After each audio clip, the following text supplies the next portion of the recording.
panjang nota ni. Waktu yang panjang memerlukan untuk menyalin semua nota. Jadi kena usaha juga diri sendiri.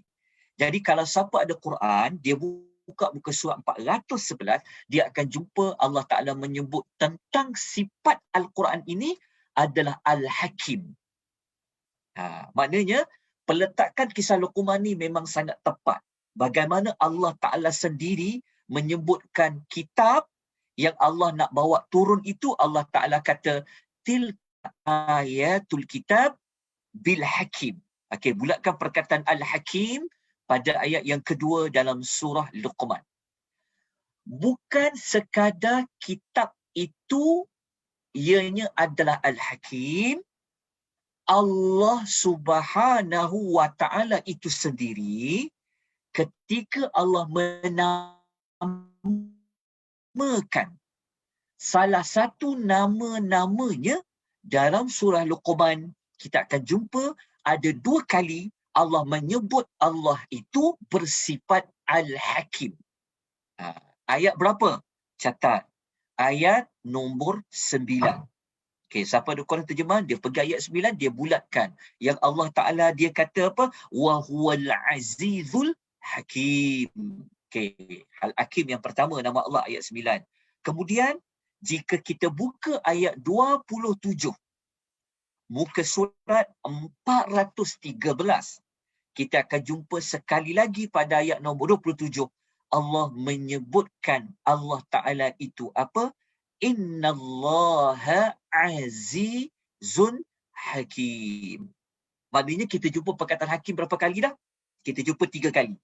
Yang pertama, untuk bagi dikaitkan dengan kitab ayat nombor 2. Dan yang kedua, nama Allah Al-Hakim. Yang ketiga, nama Allah Al-Hakim. Lepas tu kisah Luqman ni pula, dia ini Allah beri kepadanya hikmah. Nampak tak perkaitan dia? Kitab Al-Hakim, Allah Al-Hakim, Luqman dapat hikmah. Kita tengok ya. Jadi, apabila kita jumpa macam ciri-ciri macam ni kan, kitab nama Al-Hakim, Quran Allah Ta'ala menamakan diri dia Al-Hakim, Luqman tu dapat hikmah.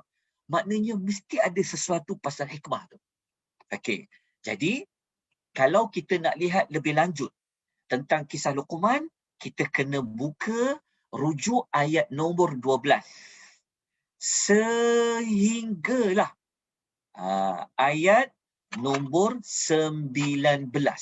Maknanya, siapa yang ada Quran terjemahan, dia akan jumpa satu muka surat 412. Satu muka surat, maknanya muka surat 412 semua kisah pasal Luqman.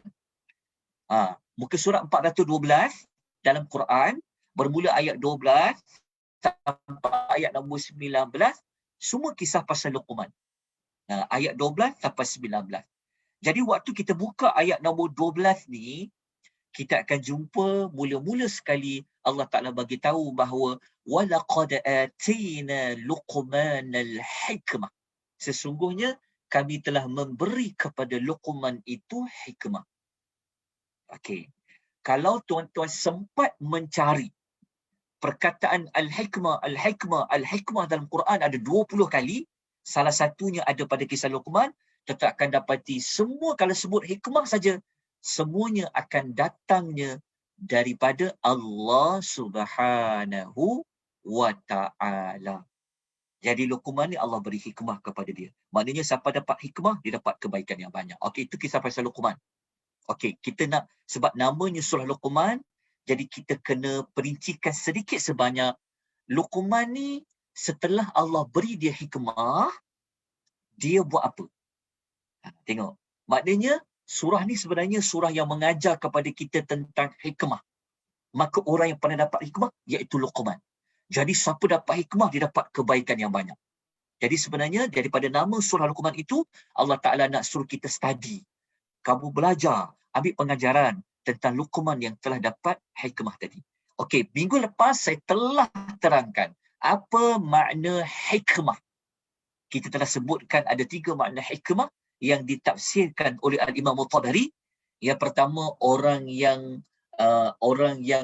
faham dalam perkara agama. Ni kalau nak dapat faham ni bukan senang. Kelas banyak. tapi tak faham-faham. Tapi kalau dia cepat faham, cepat tangkap, itu adalah ada hikmah dekat situ. Yang kedua, apabila sebuah hikmah dia ada kaitan dengan orang yang cerdik, orang yang cerdas. Tadi tu tak kena tengoklah kamus apa makna cerdas, apa makna cerdik. Dan yang ketiga, makna hikmah di sini adalah orang yang al-isabatu fil qawli. Orang yang tepat dalam dia berkata sesuatu. Orang yang dia cakap tu tepat pada masanya, tepat pada suasananya, tepat pada konteksnya. Macam kita, kalau kita bercakap ni kadang-kadang tak kena topik, tak kena masa, tak kena tajuk, tak sesuai. Tapi siapa dapat hikmah, Allah beri kepadanya, dia akan bercakap dengan tepat. Jadi itulah yang ada pada Luqmanul Hakim. Jadi kita kena tengok bagaimana Luqman ni dapat hikmah, apa yang dia pesan kepada anaknya. Jadi kalau kita baca ayat 12 ni, Allah Ta'ala sebut Luqman ni dia dapat hikmah, jadi Allah Ta'ala menyuruh dia supaya bersyukur. Supaya dia bersyukur. Okey, selesai dekat situ. Kita terus pergi ke tengok apa nasihat daripada anak-anak dia. Ni kita cerita ringkas saja sebab nak buat tajuk surah Luqman ni perlu waktu yang panjang. Tapi sebab kita jumpa namanya surah Luqman, kita tengok sedikit sebanyak bagaimana peranan Luqman ini sebagai bapa untuk dia menasihati anak dia. Jadi kalau kita tengok bermula ayat nombor 12 sampailah ayat nombor 19, muka surat 412 kan dalam Al-Quran, kita akan jumpa Luqman ni disebabkan Allah beri kepadanya hikmah, dia cakap dekat anak dia 3 perkara. Jadi ini kita kena tiru. Sebab Rahmat memang kita tahu, salah satu ilmu parenting, ilmu keibubapaan, memang kalau kita rujuk Al-Quran, memang para ulama akan jadikan kisah Luqman ni sebagai bahan pengisian.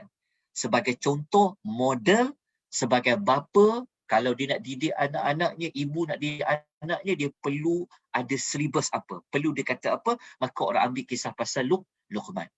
Jadi Luqman ni, ketika dia menasihati anaknya, ketika dia pesan pada anaknya, dia bawa 3 perkara. Dia terangkan 3 perkara. Ini perkara ni kita kena sampaikan. Pertama, berkaitan dengan akidah dulu. Akidah, ketauhidan. Lepas tu dia tekankan dengan syariah ataupun ibadat. Dia bukan saja ada akidah, bukan ada iman, tapi dia juga kena buktikan iman tu dengan amal ibadat.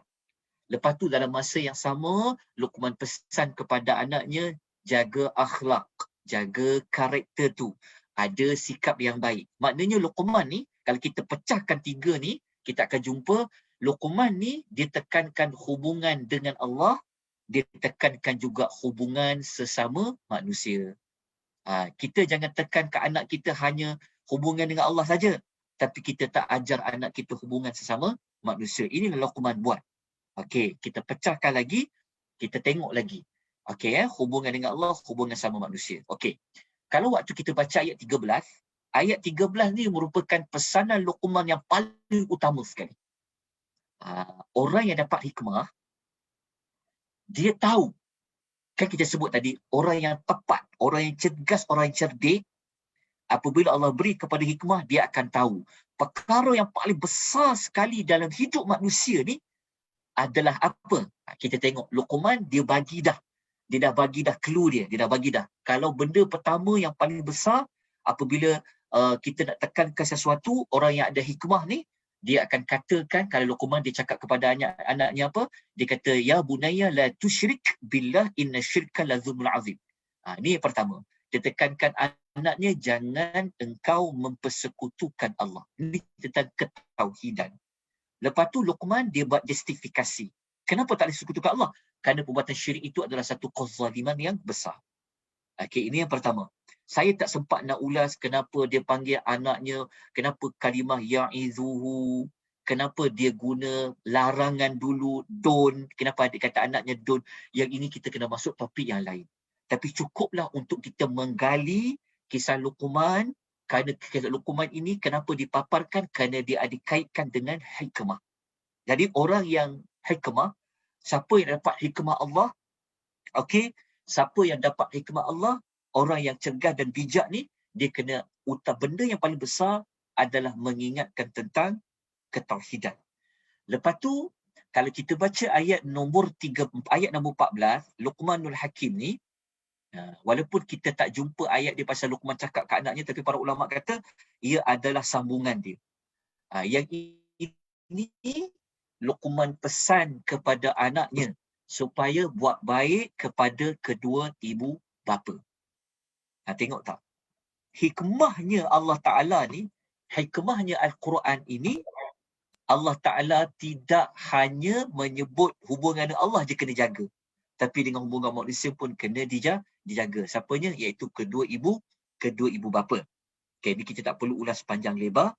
Okay. Pada pesanan berikutnya, ayat nombor 15. Ni masih lagi pasal ibu bapa. Tetapi, ini ada kaitan tentang kalau ibu bapa tu, dia bukan Islam. Ataupun kalau ibu bapa tu mengajak kepada melakukan kesyirikan. Macam mana Al-Quran ajar nak berhadapan dengan ibu dan bapa macam tu. Kita tahu ada di kalangan kita yang dia nak jadi baik. Dia orang yang baik, tapi dia mendapat ujian pada ibu dan bapa dia. So Quran ajar macam mana? Maka Luqman ni pesan pada anaknya juga. Walaupun mak ayah kau tu ajak kau buat kesyirikan, kan, engkau tetap kena layan dia dengan baik. Tengok tak hikmahnya? Macam mana cara hikmah yang terbaik berhadapan dengan ibu bapa yang mengajak kepada kesyirikan. Jadi tadi kita kena baca ayat nombor 15 ni. Kan kita tengok, kalau ibu bapa kamu desak kau supaya mensekutukan Allah, jangan kau taat pada mereka. Tapi Quran ajar apa? Tengok, walaupun jangan taat pada mereka, Quran kata apa? وَصَاحِبَهُمَا فِي الدُّنْيَا مَعْرُوفًا. Tengok Quran kata apa? Dan bergaulah dengan mereka di dunia dengan cara yang baik. Nampak? Walaupun dia bukan Islam, mak ayah dia bukan Islam, ajak dia melakukan kesyirikan, jangan patuh. Tapi dalam masa sama kena buat apa? Layan mereka ni dengan penuh kehikmahan, bergaul mereka dengan baik. Okey, selesai untuk ayat 15. Okey, kita pergi ayat nombor 16. Ayat nombor 16 ni, kalau kita baca pada ayat nombor 16, Luqmanul Hakim, dia ni kerana Allah bagi dia hikmah, kita tengok dia pesan pada anaknya.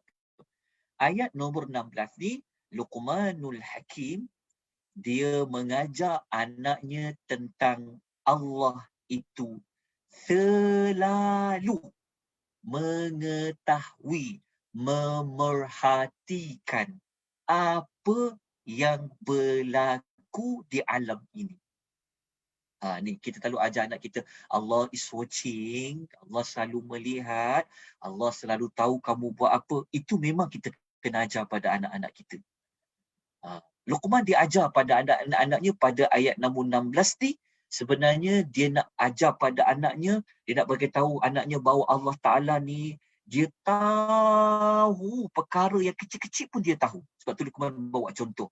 Dia kata pada anaknya, jika ada satu perkara yang sekalipun seberat biji sawi, lepas tu dia tersembunyi dalam batu yang besar ke, duduk kat langit ke, duduk kat bumi ke, tentu Allah Ta'ala akan dibawa oleh Allah. Maknanya Allah Ta'ala akan beri balasan.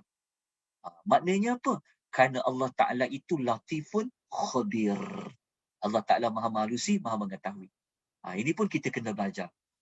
Okey, kena tekankan maklumat tentang Allah tu sentiasa maha mengetahui. Okey, selesai bab ni, kita teruskan pada ayat nombor 17. Ayat nombor 17. Okey, kalau tuan-tuan nak tulis dekat ayat nombor 16 ni, tuan-tuan boleh tulis. Ayat nombor 16 ni dia lebih merujuk kepada cerita tentang Allah, cerita pasal teori keimanan. Okey, Luqman ajar pada anaknya pasal teori. Allah Ta'ala itu sentiasa akan tahu apa yang kita lakukan. Benda yang kita buat semua Allah akan hisap. Walaupun benda tu kita tak nampak, walaupun kecil. Masuk pada ayat nombor 17, Luqman ajar kepada anaknya kena praktikal. Kena buktikan. Buktikan kalau kamu percaya Allah ni maha melihat kamu buat apa, kan? Maka Luqmanul Hakim dia ajar kepada anaknya, bukan sekadar engkau ada kepercayaan tentang Allah tu saja. Bukan sekadar engkau jangan syirikkan Allah tu saja. engkau kena buat amal soleh. Okey, dia suruh anaknya buat apa? Ayat nombor 17 tu, kita boleh terus ambil. Ada 3 perkara dekat situ. Luqman pesan kepada anaknya buat apa? Solat nak. Diri kalau solat. 1. Lepas tu Luqman pesan kepada anaknya juga, jangan hidup sendiri-sendiri. Jangan selfish. Tidak ada hidup aku, engkau, tak ada. Luqman ajar pada anaknya apa? Dia kata, nak, engkau suruh orang buat baik, engkau larang orang buat benda yang mungkar. Maknanya Luqman ni, dia bukan sekadar ajar anak dia jaga hubungan Allah. Dia juga suruh anak dia ni ambil cakna, ambil perhatian. Tengok masalah ummah sekarang. Tengok masalah umat. Jiran-jiran, apa tengok kat sekeliling. Jangan kau kata, kubur aku. Kubur dia. Tak. Luqman ajar apa? Amar ma'ruf, nahi mungkar. Dia pesan dekat anak dia. Lepas tu, dia pesan dekat anak dia juga, nak, kau kena sabar. Sabar ni dikaitkan dengan, ialah kita nak ajar orang buat baik ni, banyak cabaran dia. Kita nak cegah orang buat buruk ni, banyak cabaran dia. Tapi kena perlu apa? Perlu sabar. Okey, dekat situ. Okey, dapat? Kita terus pergi ayat yang ke berikutnya. Kita terus pergi kepada ayat nombor 18. Okey, ayat nombor 18 dengan ayat nombor 19 ni, dia dikaitkan juga dengan sombong. Dekat sini, Luqman ajar anaknya tentang kau jangan sombong, nak. Dalam ayat ni dia menyebut tentang bentuk cara sombong tu apa? Memalingkan muka. Tengok orang menyampah. Siapa dia tu? Kadang paling muka. Itu di antara ciri orang yang sombong. Lepas tu pula berjalan dekat muka bumi, Masya Allah, sampai mendada berlagak sombong. Luqman pesan dekat anak dia, jangan, nak, kau jangan memalingkan muka kau kepada manusia, jangan kau berjalan kat muka bumi ini dengan belagak sombong. Kenapa tak boleh buat macam tu? Dia bagi justifikasi. Sebab tu kalau kita mendidik anak-anak, kita jangan suruh je. Jangan kita kata suruh buat, jangan kita kata larang buat, tapi kita cuba bagi tahu dekat anak tu justifikasi dia. Kenapa mama larang? Kenapa baba larang? Kenapa daddy larang? Kenapa mami larang? Kena terang kat anak dia supaya anak tu faham. Sebab anak zaman sekarang pula dia banyak bertanya. Kenapa? Luqman dia dah bagi tahu dah. Apabila dia larang, dia kata kenapa? Dia kata kenapa tak boleh sombong? Dia bagi tahu kerana Allah tak suka kepada orang bersifat takbur lagi membanggakan diri. Okey. Tuan-tuan dan puan-puan, kalau tuan-tuan baca keseluruhan surah Luqman ni, tuan-tuan akan dapati bahawasanya Luqman pesan jangan sombong ni ada perkaitan dengan ayat yang mula-mula dalam surah Luqman. Jadi, saya minta tuan-tuan dan puan-puan, kalau tuan-tuan nak cari ayat yang mula-mula pasal sombong, tuan-tuan rujuk ayat nombor 7. Okey, siapa yang ada Quran terjemahan tulis. Kalau nak tengok ayat pasal sombong, ada orang yang sombong di zaman Nabi, tengok ayat nombor 7. Ayat nombor 7, muka surat 411, kita akan jumpa kisah orang yang sombong kepada ayat-ayat Allah. Maka apabila Allah pilih kisah Luqman ni, memang dalam kisah Luqman ni, dia pesan dekat anaknya, jangan sombong. Ada perkaitan dengan ayat yang mula-mula. Pada ayat nombor 7, Allah Ta'ala cerita tentang orang yang sombong. Nampak tak perkaitan kisah kisah Luqman tu dengan ayat-ayat yang ada dalam surah Luqman. Kemudian, kita baca ayat terakhir sekali. Ayat terakhir sekali, Luqman pesan kepada anaknya ini supaya bersederhana dalam berjalan. Ini ada kaitan dengan akhlak. Sombong tadi kaitan dengan akhlak. Berjalan ni pun berkaitan dengan akhlak sederhana. Dalam hidup ni, kena sederhana. Khususnya dalam berjalan. Lepas tu, dia pesan kepada anaknya, rendahkan suaramu. Sesungguhnya seburuk-buruk suara itu, dia adalah suara kaldail. Ini dia pesan pada anaknya, jangan buat benda yang sia-sia. Dia pesan pada anaknya pasal akhlak. Apa kaitan pesanan Luqman ni? Okey, kalau tuan-tuan tengok pada ayat nombor 6. Okey, cuba lihat pada ayat nombor 6. Tuan-tuan akan jumpa Allah bagi tahu ada manusia ini dia melalaikan orang lain dengan suara-suara, dengan cerita-cerita, dengan hiburan-hiburan. Jadi Luqman pesan pada anaknya tentang akhlak. Okey, maka habislah kisah Luqman. Saya minta maaf ya sebab memang tak dapat nak terangkan dengan panjang lebar, nak buat tadabbur ayat kalimah by kalimah pasal Luqman. Ini kalau kita ada kesempatan nanti kita boleh uraskan panjang lebar. Ini kita cuma sebut tentang nama surah, sungguhnya kita tahu, oh Luqman tu siapa, kenapa nama dia diletakkan, kenapa kisah diletak sebagai nama surah. Oh, kerana dia dapat hikmah. Oh, hikmah tu apa? Telah pun kita jelaskan tadi. Okey, kita pergi terus kepada tema surah Luqman. Daripada nama surah tu Luqman yang Allah beri kepada dia hikmah, kita akan dapati tema surah ini, para ulama mengatakan tema surah ini sebenarnya adalah tema macam mana nak mencari hikmah Allah. Mencari hikmah Allah yang kita sebut ada 20 kali di dalam Quran hikmah Allah. Salah satunya Allah Ta'ala sebut pasal Luqman, yang Luqman tu dapat hikmah. Jadi tema surah ini adalah mencari hikmah Allah melalui jalan apa? Dengan jalan beriman. Sebab tu Luqman tadi, dia pesan anaknya pertama sekali buat apa? Jangan syirikkan Allah. Kemudian pula dalam kisah Luqman, kita baca pada ayat nombor 12, dia ada kaitkan dengan syukur kepada Allah Subhanahu wa Ta'ala. Maka habislah untuk kisah Luqman. Cuma sebelum saya lanjutkan kepada surah Sajadah, okey, tuan-tuan dan puan-puan, cuba tuan-tuan dan puan-puan buka. Okey, cari ya ayat ni. Tuan-tuan cari ayat nombor 20, ayat nombor 33. Okey, siapa yang ada Quran, dia tengok, dia catat. Ayat 33, muka surat 414 surah Luqman, tuan-tuan akan dapati cerita apa dekat ayat 33 tu. Cerita apa? Kita akan jumpa ayat 33. Siapa yang ada Quran, dia buka Quran, dia akan dapati ayat 33 tu kisah anak dengan bapa. Oh, bertepatanlah adanya kisah Luqman. Luqman tu bapa, dia pesan dekat anak dia. Kalau kita baca ayat 33, 2 ayat terakhir sebelum habis surah Luqman, Allah Ta'ala cakap apa pada bapa dan pada anak. Mari kita ambil ayat ni sebagai pengajaran dia. Kalau kita baca ayat 33 tu, Allah Ta'ala bagi tahu. Ya ayyuhan nasu taqu rabbakum wakhshaw yawman la yajzi walidun an waladi wala mauludun huwa jazin an walidihi syai'a.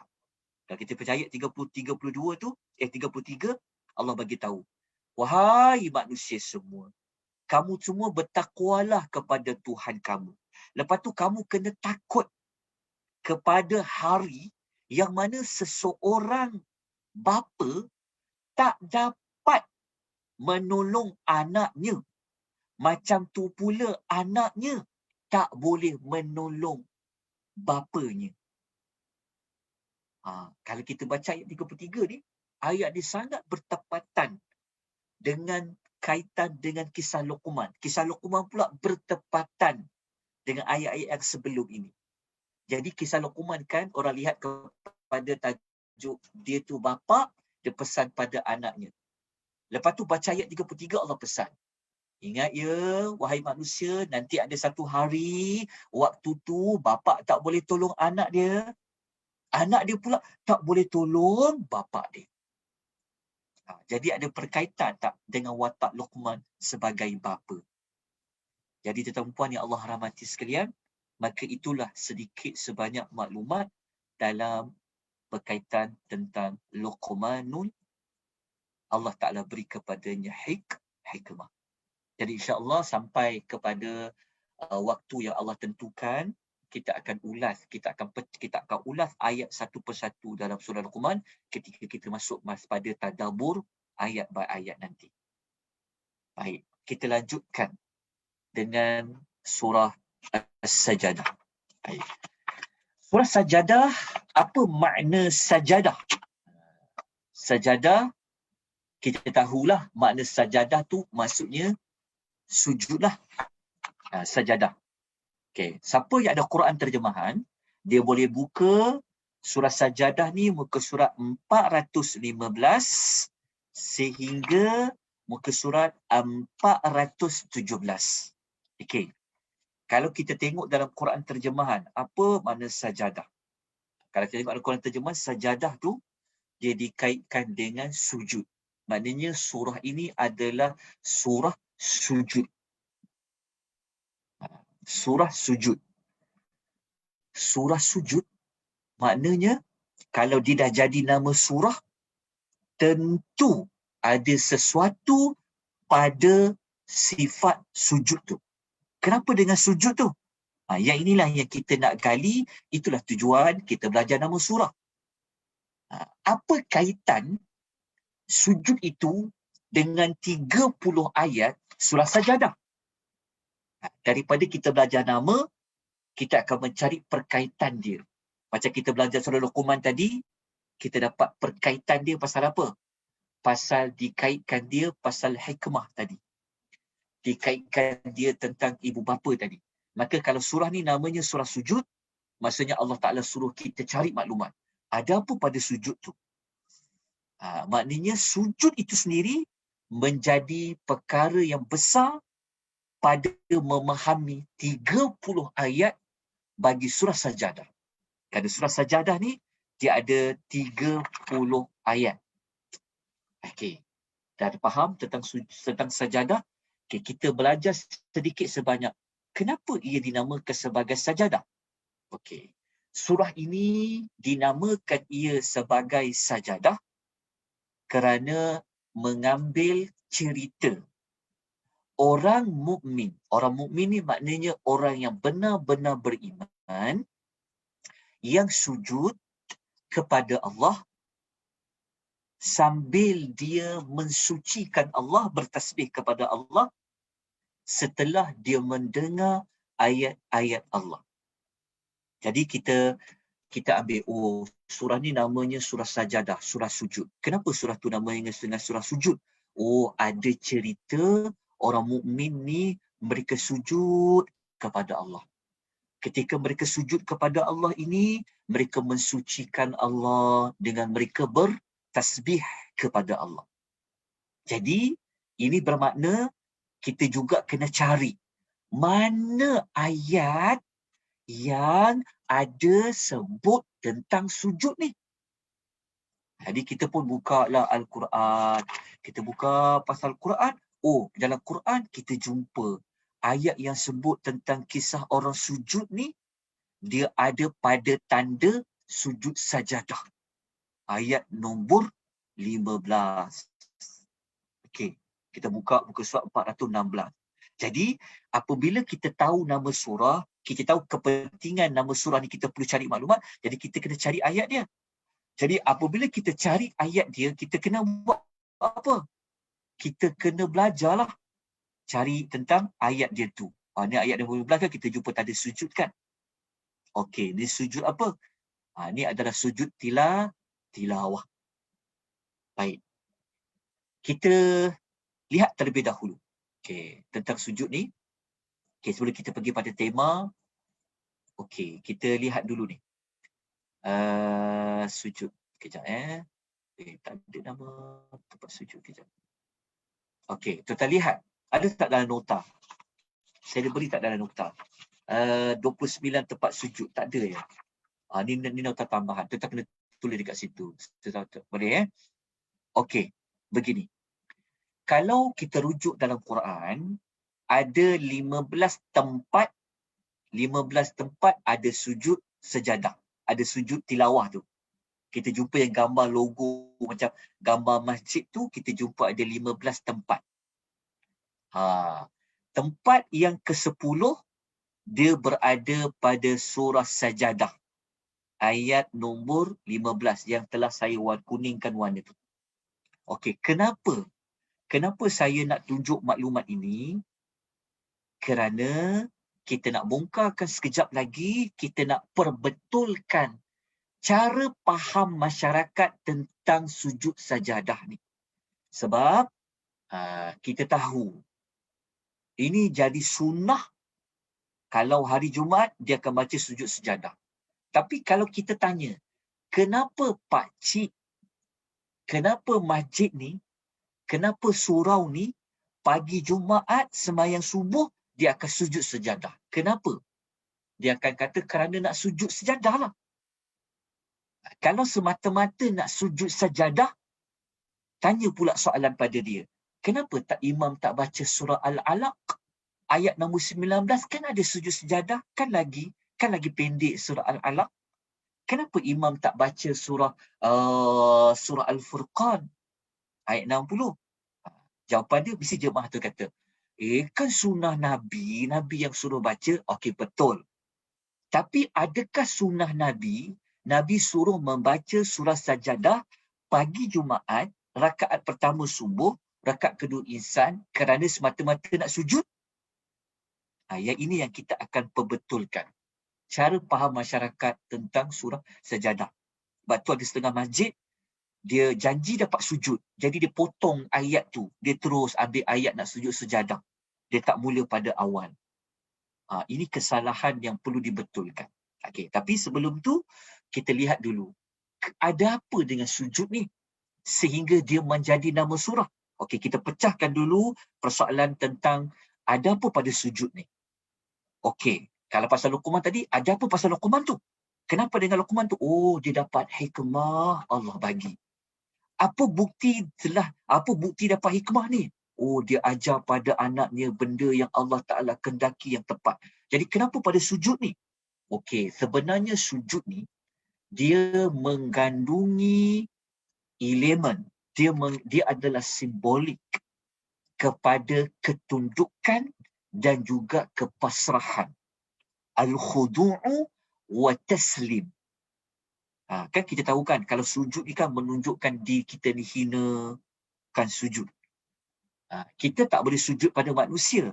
Kita kena sujud pada Allah. Kan apabila kita sujud dengan 7 anggota kan. Muka kita, bayangkan kita sujud di tempat yang kita pijak. Betapa hinanya kita sujud dengan 7 anggota. Muka, kedua tangan, 2 lutut, kaki kita kan kita sujud. So daripada simbolik sujud tadi tu, dia menunjukkan kepada ketundukan dan kepasrahan. Ini juga menjadi kepada tema surah Sajadah. Lepas tu sekejap lagi kita akan gali lagi tentang kenapa kita kena tunduk dan kenapa kita boleh kena pasrah kepada Allah. Kita akan gali insya-Allah sekejap lagi. Okey, kita lihat dulu kedudukan istilah sujud ni. Sujud ni tuan-puan, dia merupakan tempat doa yang sangat mustajab. Kita kena salin tengok doa ni. Saya yakin semua dah tahu doa ni. Bukan doa, tempat mustajab doa. Hadis riwayat Muslim. Nabi sallallahu alaihi wasallam bersabda, aqrabu ma yakunu al-'abdu min rabbih wa huwa sajidun fa aksiru du'a. Tempat yang paling hampir, paling dekat antara seorang hamba dengan Tuhannya adalah ketika sujud. Oleh sebab itu, banyakkanlah berdoa. Cuma kena betulkan cara faham. Hadis ni tak cakap pun sujud yang keempat. Saya pun kadang-kadang tertanya juga. Kenapa pada sujud yang keempat baru nak berdoa? Sedangkan hadis ni tak cakap pun ketika sujud yang keempat. Hadis ni dia umum. Maknanya mana-mana sujud, itulah waktu, tempat yang dia sangat dekat dengan Tuhannya. Sebab itu Nabi kata apa? Faksir doa. Banyakkanlah berdoa. Tapi sayang kat masyarakat kita, lepas solat baru nak terkejar-kejar doa. Sepatutnya dalam solat tu lah doa banyak-banyak, lama-lama. Kalau jadi imam, janganlah lama-lama. Ambil kira jamaah. Tapi kalau kita sembahyang seorang-seorang, sunat sembahyang lama-lama. Doa banyak-banyak ketika sujud. Sebab itulah waktu yang paling dekat sekali dengan Allah. Kenapa dekat manusia kepada Allah? Kerana sujud ini mengandungi, menampakkan sifat kehambaan kepada Allah. Okey. Kemudian kita pergi kepada kepada ayat. Ayat yang kata tentang sujud tadi tu, okay, kita sebelum kita pergi tu, kita ni dulu. Kita tengok dulu tentang ilmu sujud. Okey, begini. Kita tengok sujud sejarah atau tilawah kan. Okey. Satu lagi hadis. Ada tak dalam nota tu? Oh, ada dalam nota. Okey, kita tengok.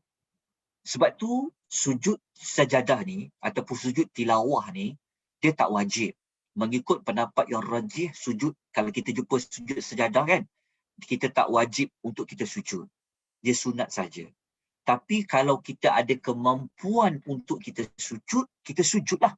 Sebab apa? Dalam hadis riwayat Muslim, Nabi SAW bersabda yang bermaksud, apabila anak Adam membaca ayat sajadah, lalu dia sujud, maka syaitan akan melarikan diri, mengasingkan diri dia sambil dia yabki, dia menangis. Syaitan ni dia menangis apabila ada anak Adam, dia jumpa ayat-ayat yang ada sujud tilawah, dia sujud. Maka syaitan tu dia akan menangis. Dia pergi jauh-jauh, dia akan menangis. Lepas tu dia kata aduhainya, dia kata ya waili. Dia kata aduhai celakanya aku, dia kata. Anak cucu Adam diperintah untuk mereka sujud. Dia jumpa sujud sejadah, dia sujud. Maka baginya itu adalah syurga. Sedangkan aku ni, Allah perintah untuk sujud, lalu aku menolak untuk sujud, maka bagiku neraka. Kan kita tahu iblis, syaitan kan iblis kan dia tak nak sujud kepada Adam kan. Jadi Allah Ta'ala jamin, Allah Ta'ala janji, Allah kepada iblis dia dapat neraka. Kalau kita baca ayat ni, banyak inilah menunjukkan kedudukan sujud tadi menyebabkan syaitan tu dia akan menangis. Dia menangis ni bukan dia menyesal, tapi dia menangis dari sudut dia tahu dia akan binasa. Sebab dia pernah diperintah sujud, dia tak nak sujud. Lepas tu kalau kita ada peluang baca surah ini sujud tilawah, kita waktu kita solat, kita sujud sejadah, sujud tilawah, kita sujudlah. Okey, satu lagi. Ni kita nak cari dulu perkaitan dia.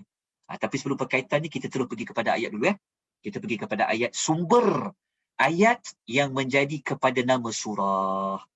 Jadi kita lihat ayat nombor 16. Dengan ayat nombor 15 dengan 16, kita akan jumpa tentang ayat inilah, dua ayat inilah yang menjadi kepada sumber nama surah tadi. Jadi kita kena study lah ayat 15 dan 16 ni. Sebab ayat ni memang dijadi nama surah, jadi kita kena betul-betul kena baca ayat 15 dan 16 ni. Tapi sebab waktu kita agak terbatas, cukup saya berikan maklumat, kalau ayat itu menjadi sumber kepada nama surah, maka ayat itu kena dianalisis dia betul-betul. Ayat tu kena dipelajari dengan terperinci. Sebab apa? Sebab dia jadi nama surah. Jadi ayat macam kisah Luqman tadi jugalah. Tapi sebab waktu kita agak terbatas, jadi cukup dengan kita menyebut sebab penamaan surah, kenapa dengan nama surah tu kena buat apa. Cukup dengan maklumat ni, nanti insya-Allah panjang umur, waktu kita belajar ayat berayat, kita akan perincikan. Jadi ayat nombor 15 ni, Allah Ta'ala sebut, innama yu'minu biayatina alladhina idza dhukiru biha kharru sujadaw wasabbahu bihamdi rabbihim wa hum la yastakbirun. Okey, ni ayat nombor 15. Kita fahamkan. Ada sujud sejadah. Kalau berjumpa ayat ni, Allah Ta'ala kata sesungguhnya yang sebenar-benar beriman. Itu perkataan yu'minu. Orang beriman. Beriman kepada apa? Beriman kepada biayatina, ayat-ayat kami. Orang beriman ni, apabila mereka ini diingatkan, idza dzukkiru biha, dia diberi peringatan, dia diberi nasihat tentang ayat-ayat Allah, orang beriman ini dia akan buat apa? Kharru sujada. Mereka akan segera bersujud. Dan wasabbahu bihamdi rabbihim. Mereka itu juga akan bertasbih dengan memuji Rabb mereka. Ingat, tanda sujud ni tanda menundukkan apa? Menundukkan orang itu pasrah, orang itu terima Allah, orang itu tunduk pada Allah. Maka pada tanda orang itu sujud. Kenapa dia tunduk kepada apa? Dia tunduk kepada ayat-ayat Allah. Ayat-ayat Allah tu ada apa? Ayat-ayat Allah tu ada ancaman. Ayat-ayat Allah Ta'ala ni ada perintah. ayat-ayat Allah Ta'ala ni ada peringatan. Mereka segera sujud. Menunjukkan kepada apa? Mereka ni segera patuh. Mereka ni segera tunduk pada Allah. Sambil mereka memuji-muji Allah. Lepas tu Allah Ta'ala kata, wahum la yastakbirun. Dan mereka ini tidak sombong terhadap Allah Subhanahu wa Ta'ala. Mereka tidak jadi sombong. Okey. Kalau nak faham ayat ni lagi, kan ayat ni nombor 15. Ayat ni nombor apa? Ayat ni nombor 15 kan? Okey. Kalau tuan-tuan buka Quran, kita tengok ni. Kejap Oh, saya tak bawa ayat dia. Okey, begini. Kalau tuan-tuan nak lihat ataupun timbul pertanyaan kan, kenapa ayat ni berada pada ayat nombor 15? Kenapa Allah Ta'ala kata mereka ni tak sombong? Cara orang yang tak sombong dibuktikan dengan dia tunduk, dengan dia patuh pada Allah. Gambaran orang yang patuh kepada Allah itu adalah dengan dia sujud, dia mensucikan Allah. Adakah orang tak nak sujud? Adakah orang tak nak tunduk? Adakah orang tak nak patuh? Ada. Nak tahu jawapan dia? Kita kena baca sebelum ayat nombor 15. Kita kena baca sebelum ayat nombor 15, tuan-tuan akan jumpa ayat nombor 10. Okey, kalau kita baca pada ayat nombor, kita ambil pada ayat nombor 12 lah. Kalau kita ambil ayat nombor 12, ayat nombor 13, ayat nombor 14, kita akan jumpa cerita orang yang sombong. Cerita orang yang sombong. Orang yang sombong, lawannya orang yang tak sombong. Apa bukti orang tu tidak sombong? Dia tunduk, dia patuh pada Allah. Jadi tuan-tuan kena baca sebelum ayat 15 cerita tentang orang beriman yang dia sujud ni, menjadi daripada ayat 15 ni menjadi nama surah.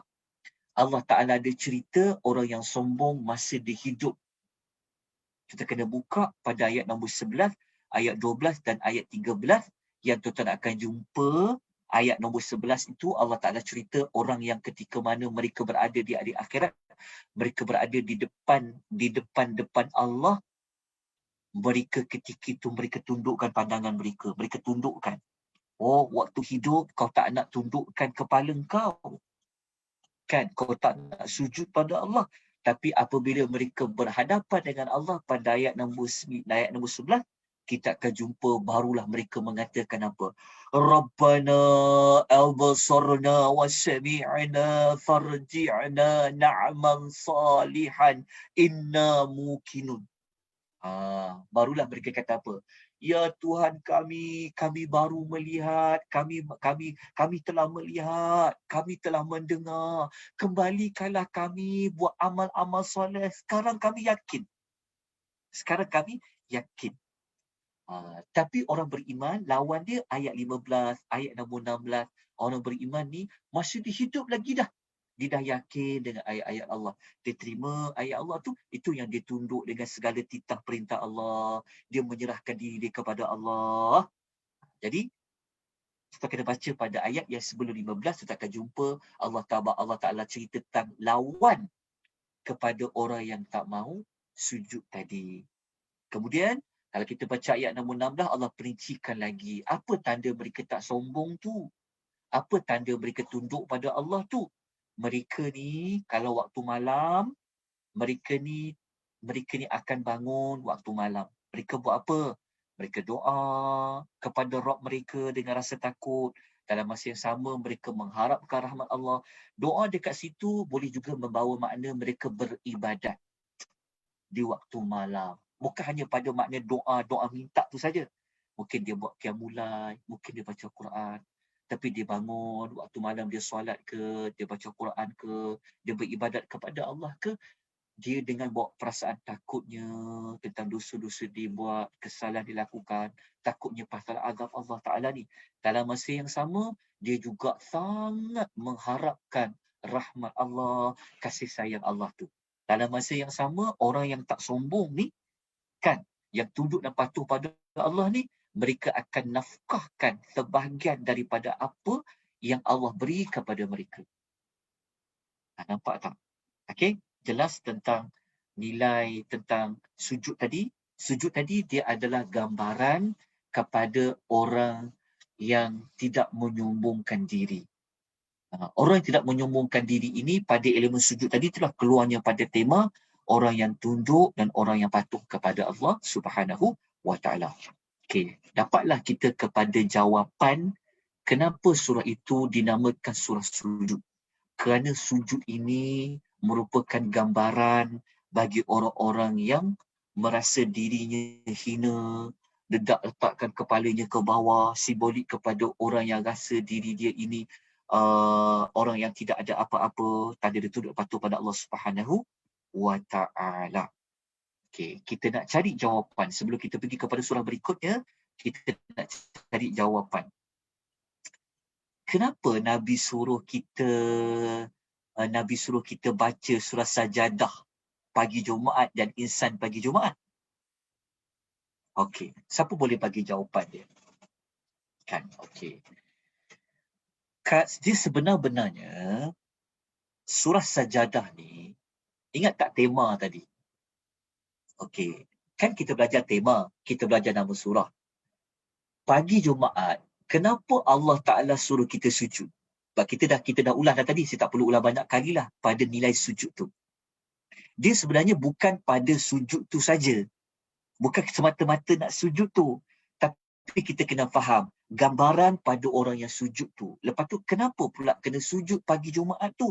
Kenapa tak baca surah Sajadah pada hari Khamis? Sedangkan kita kena sujud bila-bila, betul tak kan?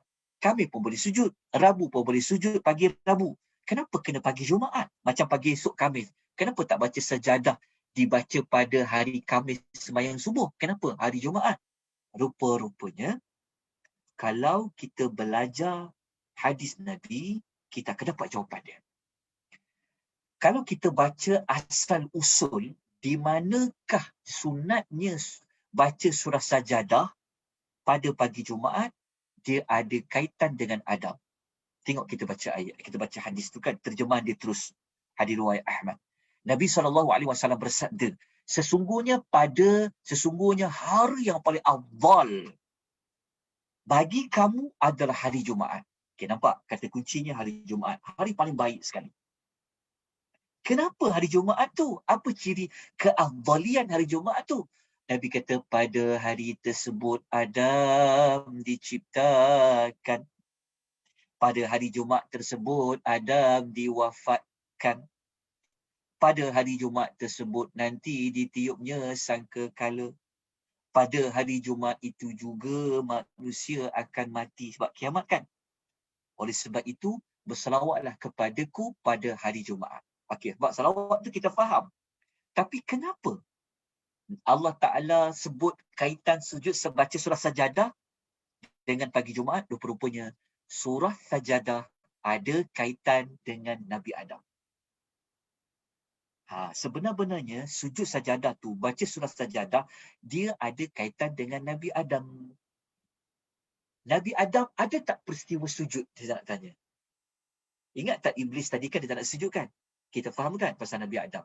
Tapi dalam surah Sajadah, dia bukan cerita tentang Nabi Adam malaikat sujud. Tak ada cerita tu. Cuma pada surah Sajadah, Allah nak ingatkan kita. Nampak tak hadis tadi kata apa? Pada hari tersebut Adam diciptakan. Adam diciptakan menunjukkan bahawasanya kita semua ni, kalau Allah tak cipta Adam, tak adalah kita. Nampak tak? Nikmat yang besar dari sudut Allah menciptakan manusia tu.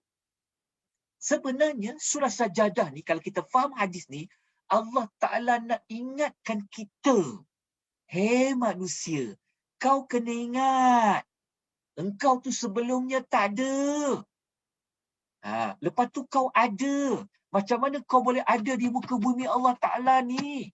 Kau kena ingatlah kisah Adam tu dijadikan.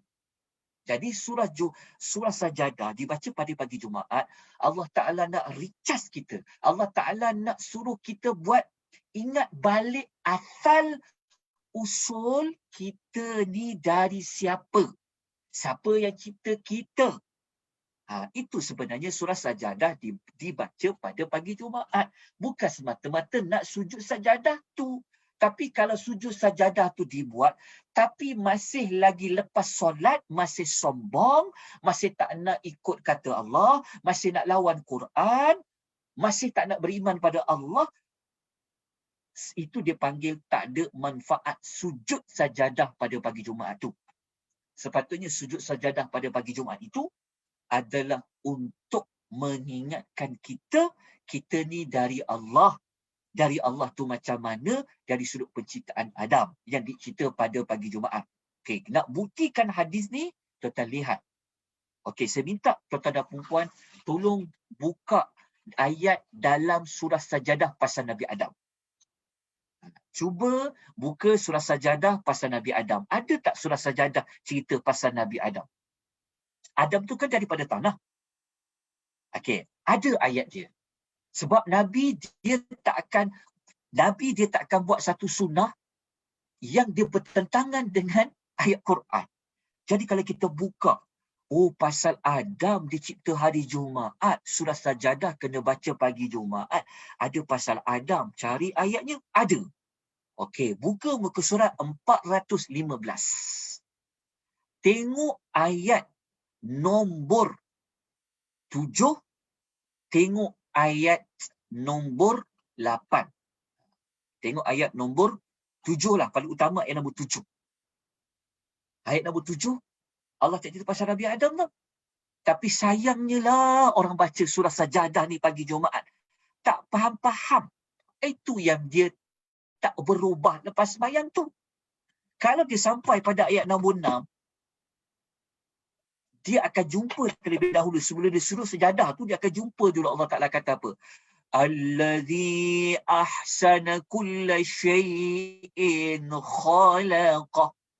Allah memperkenalkan diri dia.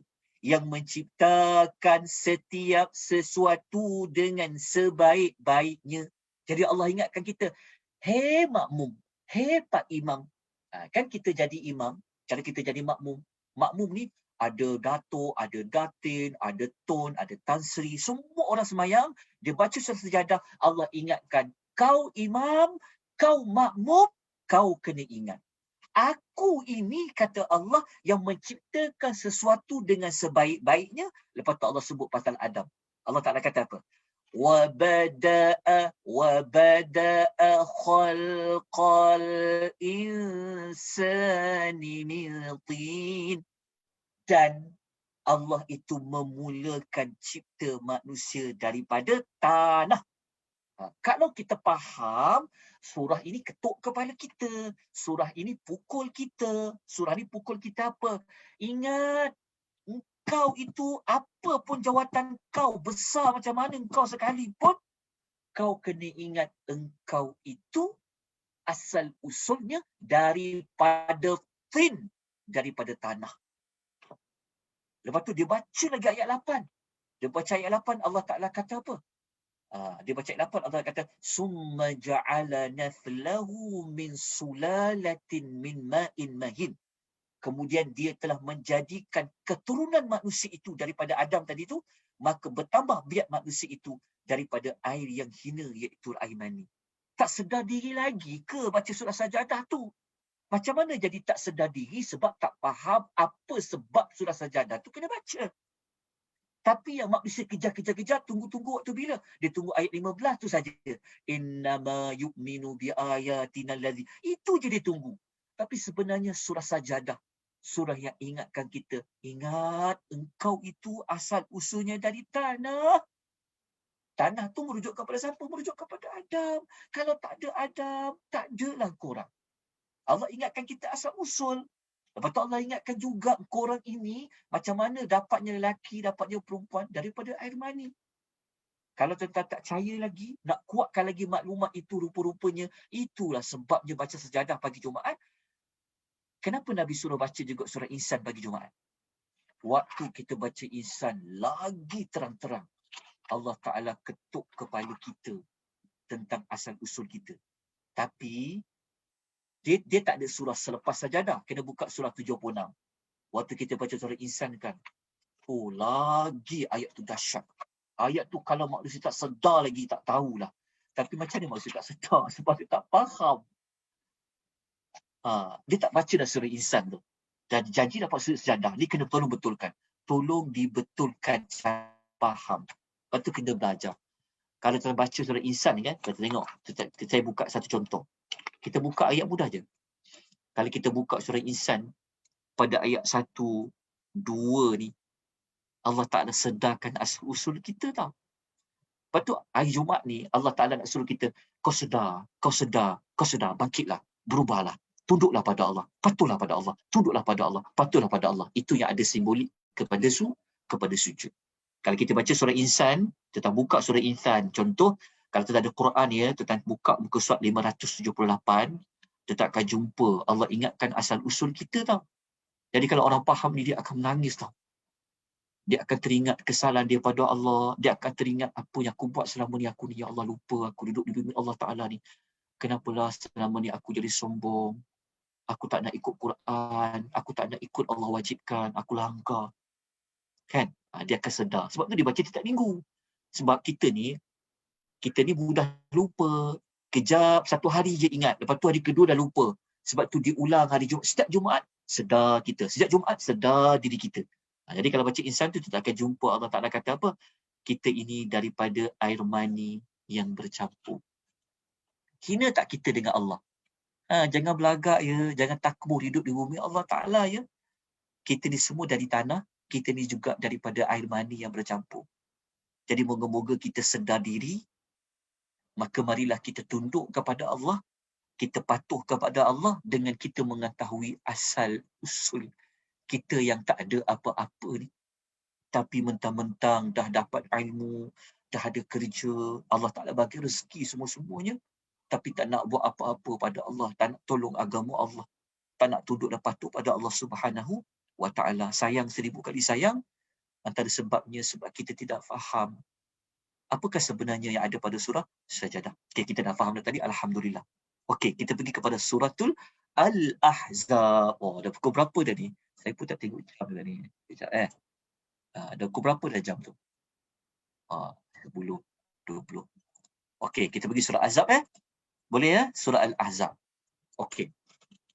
Kita habis pukul berapa ni, Datin?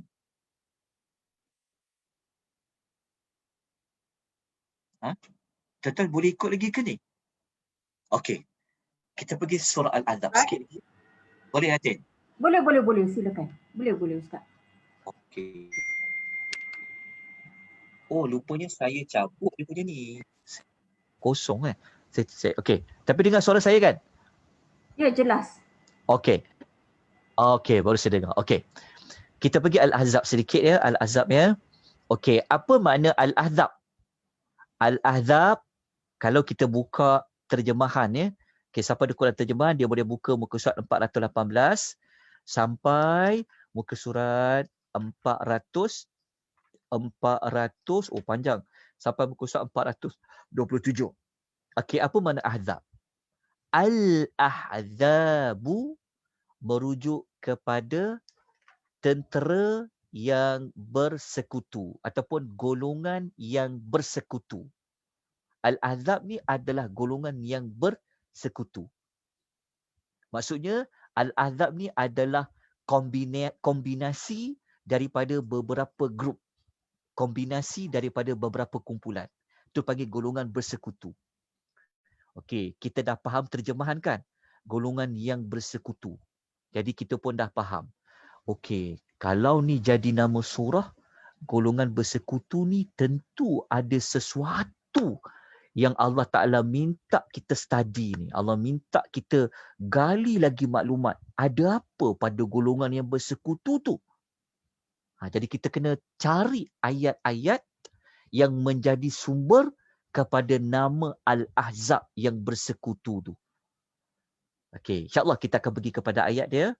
Ayat dia semua saya telah terjemahkan dalam nota tu. Jadi dia agak panjang lah sebab dia pasal Al-Ahzab kan. Okey, siapa belajar sinopsis dia dah tahu dah tujuan surah Al-Ahzab ni apa. Tapi siapa belajar sinopsis 30 juzuk bulan Ramadan yang lalu, kita tidak terangkan cerita golongan bersekutu.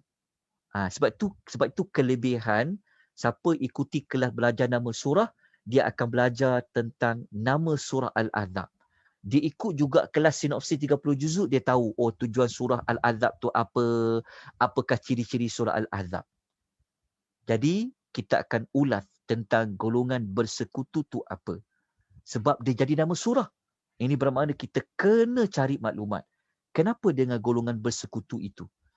Okey, kita lihat dulu apakah sebab penamaan surah bersekutu tu. Okey, surah ini dinamakan Al-Ahzab kerana wujudnya pakatan di antara orang-orang musyrikin Mekah. Okey, ingat. Dia punya golongan bersekutu ini memperincikan lagi kenapa nama golongan yang bersekutu tu. Okey, maksudnya ada kombinasi, ada pakatan. Siapa yang berpakat tu? Okey, tuan tulis. Yang pertama, dia adalah orang musyrikin Mekah. Orang musyrikin Mekah yang diketuai oleh Abu Sufyan.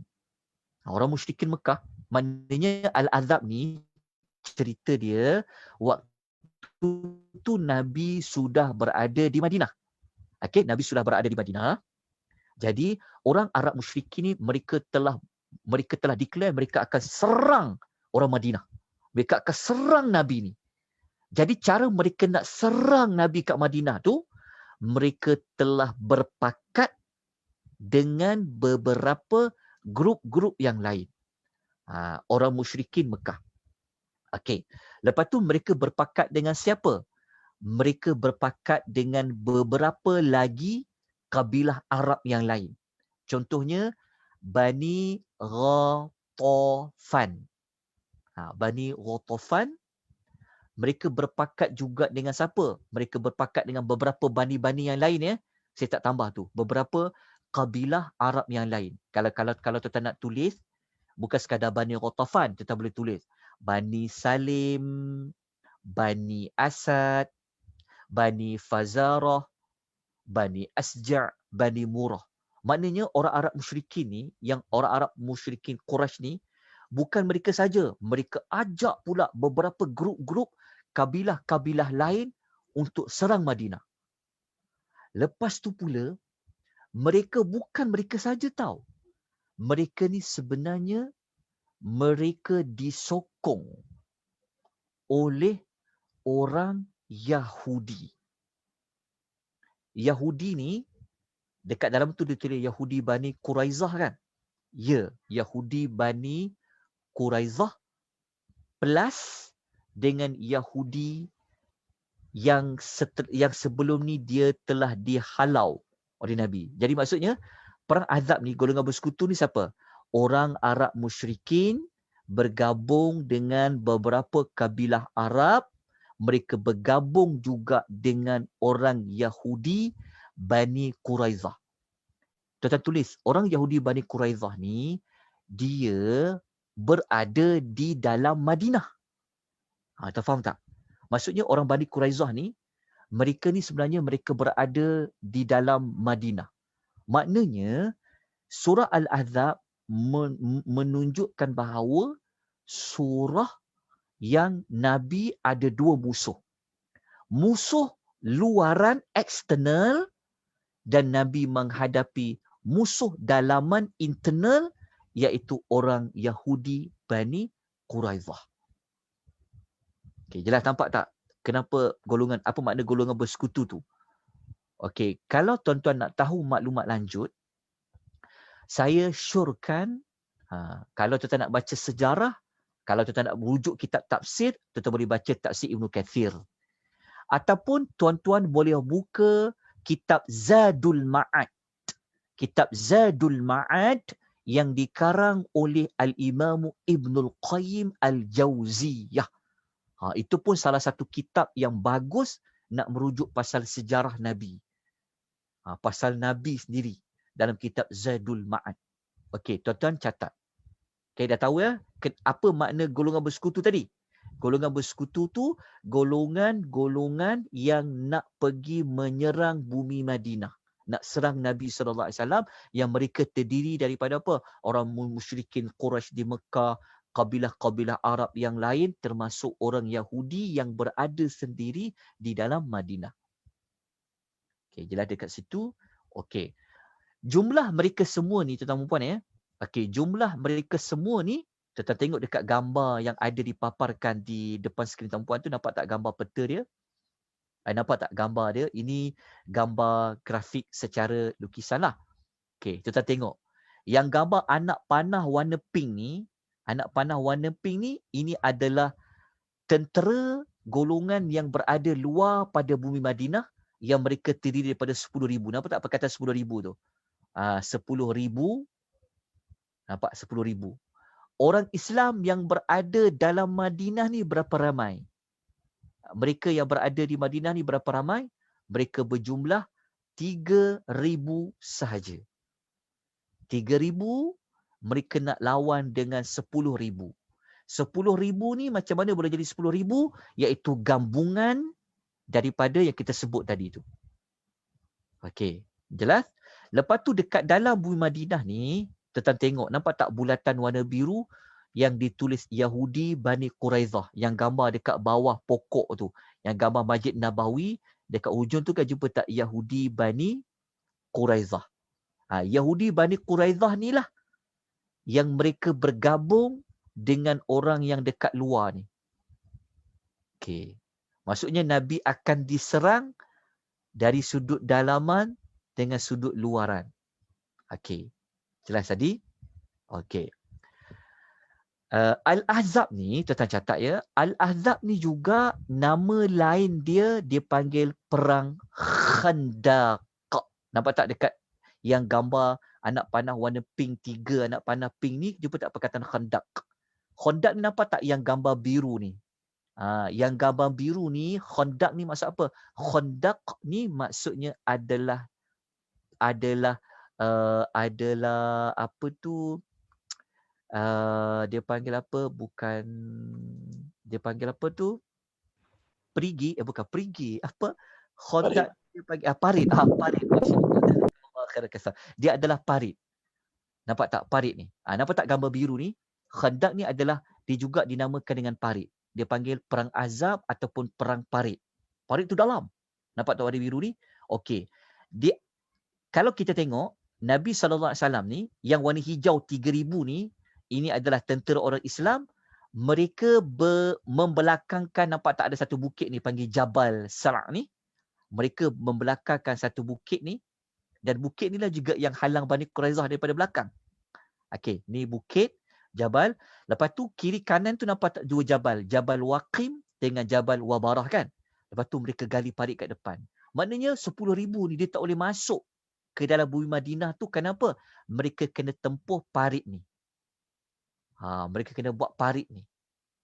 Nampak dah? Mereka kena lalu Khandaq ni, parit ni. Okey, kalau kita nak tengok parit tu, Allahu Akbar, mana gambar parit tu? Okey, saya tak tunjukkan. Okey, tak apa. Tetap jelas dulu. Kita jelaskan dulu makna Khandaq ni. Panjang cerita ni tapi sangat menarik cerita ni. Okey, jelas Okey, itu namanya kita dapat makna bersekutu tadi. Bersekutu tadi tu gabungan antara yang 10,000 ni termasuklah Yahudi Bani Quraizah. Tapi Yahudi Bani Quraizah ni dia tak boleh serang sebab mereka dibelakangkan dengan bukit Jabal. Tengok bijaknya Nabi kan. Bijaknya Nabi yang menghalang 10,000 masuk ke Madinah, mereka ada parit dekat depan. Ini cadangan Salman Al-Farisi. Orang Yahudi Bani Quraizah dia tak boleh serang orang Islam daripada belakang kerana mereka dibelakangi oleh bukit ini juga. Okey, jelas dekat situ. Jadi, nak tahu lebih lanjut macam mana peristiwa Al-Ahzab itu, dalam nota saya telah bawa ke semua ayat itu. Bermula dari ayat nombor 9 sampailah ayat nombor 25. Saya dah tuliskan ayat sampai 25 tu. 9 sampai 25. Sampai 25 semuanya cerita tentang perang Ahzab. Cerita Al-Ahzab tu macam mana dia berlaku. Kalau nak tengok perkataan Al-Ahzab, kita boleh jumpa pada ayat nombor 20. Okey, bulatkan pada ayat nombor 20 tu kita akan jumpa perkataan Al-Ahzab. Al-Ahzab. Okey, lepas tu tuan-tuan akan jumpa juga Al-Ahzab pada ayat nombor 22. Walamma ra'al mu'minuna al-ahzaba. Okey, jumpa. Okey, Al-Azab dah jumpa. Okey, tapi kita kena ceritalah. Sebab kita kan nak ulas nama Al-Azab. Tapi saya tak akan cerita secara panjang lebarnya. Okey, saya minta jasa baik tuan-tuan dan perempuan lah yang kena membaca terlebih dahulu bermula ayat nombor 9 sampai ayat nombor 25 tadi tu tentang Al-Ahzab. Okey, cara nak faham dia. Okey. Ayat nombor 9 Allah mulakan bukan sebut cerita azab tu berlaku. Dia kalau kita ceritakan biasa kan kalau orang biasa cerita, kalau manusia cerita mesti dia akan cerita dari sudut permulaan macam mana azab tu berlaku kan. Tapi ni cerita ni dari Allah. Sebab tu ceritanya berbeza. Allah Taala dia mulakan dengan cerita bukan cerita macam mana golongan tu bergabung. Allah Ta'ala cerita tentang macam mana mereka dah menang.